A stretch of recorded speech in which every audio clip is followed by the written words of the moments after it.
Question है बच्चों, important है, 6 अंक में पूछा गया था पिछले साल। क्वेश्चन है, मानव हृदय की अनुदैर्ध्य काट का नामांकित चित्र की सहायता से मानव हृदय की संरचना का वर्णन कीजिए। बच्चों ये बहुत बड़ा क्वेश्चन है, पर मैंने जितना छोटा कर सकता था मैंने कर दिया, क्योंकि ज़्यादा छोटा कर भी नहीं सकते, क्योंकि 6 अंक का है। और एक चित्र मैंने लास्ट में इतना अच्छा और सरल बनाया है कि आप लोग तुरंत देख के बना देंगे, 1 मिनट के अंदर ही बन जाएगा। तो कैसे इसको मैंने सरल किया, आइए आपको पढ़ के बताते हैं। सबसे पहले आप हेडिंग डालेंगे, हृदय की प्रमुख संरचनाएं। नंबर 1, दाएं अलिंद से शुरू करेंगे। दाएं अलिंद में कई कार्य होते हैं, पर आप 2 बताएंगे। पहला, यह शरीर से अशुद्ध रक्त ग्रहण करता है। दूसरा, इसमें ऊपरी एवं निचली वेना कावा रक्त लाती है। ठीक है, दाएं अलिंद का ये कार्य है। अब बाएं अलिंद का कार्य क्या है वो देख लो। नंबर 1, फेफड़ों से ऑक्सीजन युक्त रक्त ग्रहण करता है। दूसरा कार्य, इसमें फुफ्फुसीय शिराएं रक्त लाती हैं। ठीक है, अब जो दाएं निलय है, दाएं निलय का क्या कार्य है हृदय में वो भी बताएंगे आप। पहला कार्य, दाएं अलिंद से रक्त लेकर फेफड़ों की ओर पंप करता है। दूसरा कार्य, इसमें त्रिकपर्दी बल्ब होता है जो रक्त को वापस जाने से रोकता है। चौथा, हेडिंग डालेंगे, आप बताएंगे बाएं निलय।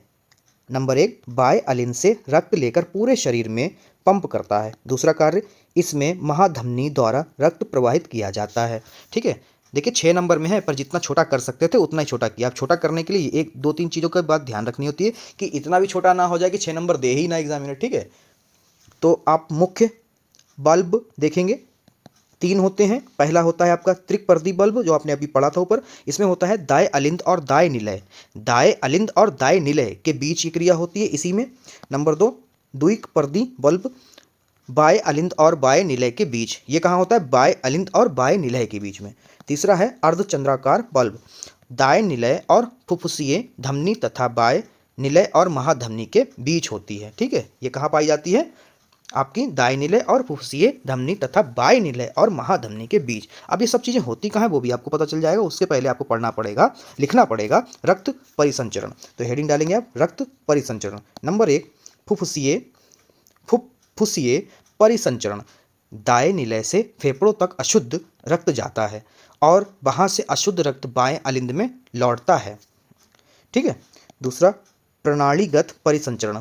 बाएं निलय से पूरे शरीर में शुद्ध रक्त पहुंचता है और अशुद्ध रक्त दाएं अलिंद में वापस आता है।